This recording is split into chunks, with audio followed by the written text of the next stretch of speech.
All right, now we have Ken Melrose, class of 62. Ken joined the Toro company in 1970. In early 2006, he retired as chairman and CEO of the Toro company and founded Leading by Serving, an organization in Orono, Minnesota. The company's mission is to advance the principles of servant leadership in business organizations. At Princeton, Ken majored in mathematics and electrical engineering. He was a varsity track letterman for 3 years. Ken earned a master's degree from MIT Sloan School of Management and an MBA from the University of Chicago.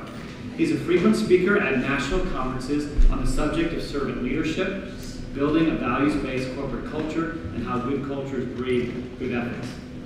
Ken is a passionate supporter of the Princeton Faith and Work Initiative led by David Miller. David's here. He is a frequent speaker at the Faith and Work programs. So thank you, Ken, so much for being here.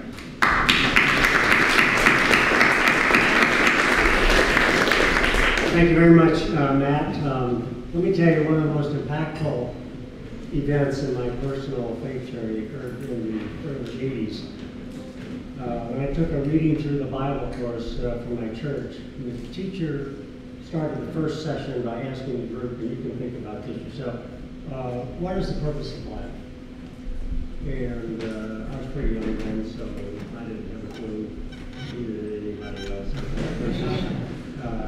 Well, let me ask you this question. How many of you remember your grandfather? Keep your hand up if you remember your great-grandfather. Keep your hand up if you remember your great-great-grandfather. By that time, what was it? He said, oh, you don't remember your great-grandfather. You remember his middle name was, the color of his eyes, what tenure, what his color of eyes, you know, so no one knew anything about their great-great-grandfather. He said, well, let's move around. Suppose I was asking you if you think your grandchildren would remember you. Of course, we all would, and you all would say that. But when it got down to the great-great-grandfather, we realized none of the people in my family are going to remember me for generations from now. In fact, nobody on the face of the earth is going to remember me for generations from now. And that was a pretty sobering thought, that even our family would be. So he concluded that the purpose of life was to serve God by serving others. And what will be remembered from your life will be the ripple effects that you create. They will go on forever in various ways.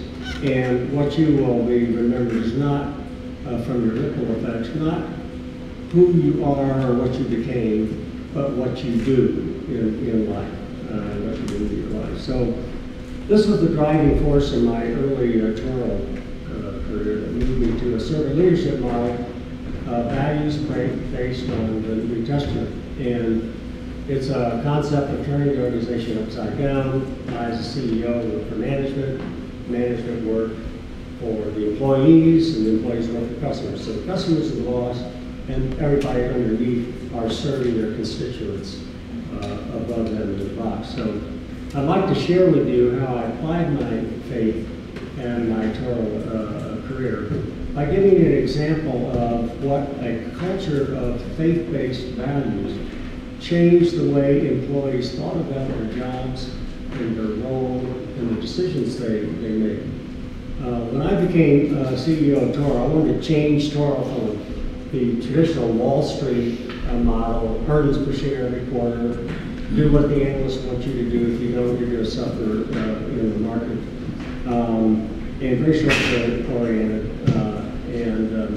So I wanted to change that to one that really focused on the employees and the customers and not so much on the shareholders. In fact, we said the most important constituent for us are employees. And then the next most important stakeholder is the customer. And the shareholders, by the way, are a distant third. So servant leadership principles such as we are a brother's keeper, dealing with others, lead with a humble heart, it's better to give than to receive. So these were some of the preemptive values that you directed the way we behaved and the way we led. The principle of what we are our brothers and sisters keepers meant to care for both employees and customers, now regardless of how they felt about you. And here's the example. As you might surmise, Toro has a lot of product liability cases.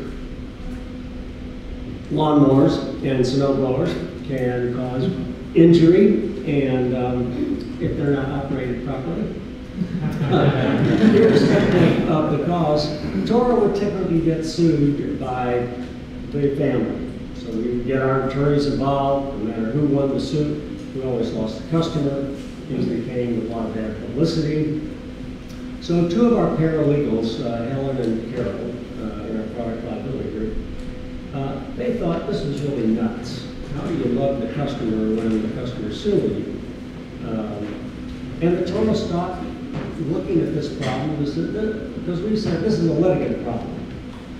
Because they're going to sue us. They called their attorney, and our attorneys called our attorney. To Helen and Carol, this wasn't a litigant problem. This is a customer satisfaction problem. These customers were very dissatisfied. They got their finger cut off, or their son got injured cutting the lawn, or whatever. So, you know, whenever somebody had a problem with their mower or snowblower, we called, said, can't get it started, we'd help them. We'd help customers solve their problem.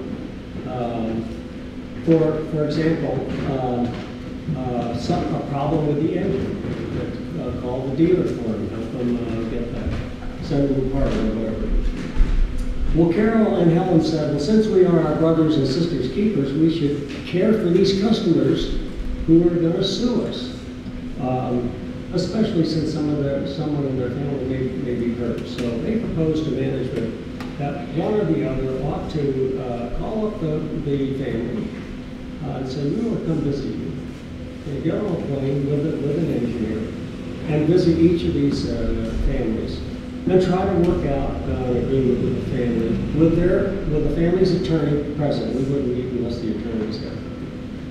So management said, okay, let's try it.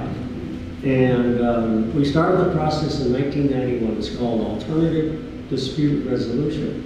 We didn't really know what to expect. In my first 20 years at Toro, from 1970 to 1990, the MO was call our lawyers because most of the cases are going to go to court. And this was, of course, very expensive. It was draining on all the resources. Insurance premiums started to skyrocket, and we always lost the customer. So Carol and Helen, with the engineer, visited each family with their attorney to review what happened. But their mission was to say, first and foremost, we're really sorry this happened. You're a customer of ours, and we feel badly that our mower, our snowblower, whatever, participated in this problem that you had, the dad or the son or whoever. So we care about you, and let's see what we can work out that would be fair. So Carol or Helen would usually write out a check in the living room of the home before they left. Since 1991 now, we have followed the alternative dispute resolution process, and in that time, 2/3 of all the cases were settled right there in the home. They were all settled amicably. Almost all the others, except for maybe a 0.1%, were settled by mediation, which was still a friendly process. Of the 1,500 claims from 1991 to the time I retired in 2006, 1,500 claims, only one went to court. Only one. Product liability costs dropped on the average for each year, dropped 75%. There was no more bad publicity. And here's the best part. These families were customers for life. They would go up and down their neighborhoods and say, you never guess what happened. Somebody from Toro came out and said they were sorry. And they wanted to know what they could do to help. So the empowerment of these two employees in a caring way guided by the principle that we are our brothers and sisters keeper, they found a win-win solution for all. Over time, our servant leadership culture energized employees to take more initiative, to build trust in their teams, focus on satisfying customers. Everybody in the organization has customers. Some of them work for the same company. Not everyone has a homeowner customer that wants to buy a home.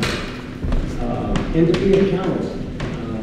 It's a culture that still exists today, long after I'm retired. Thank you.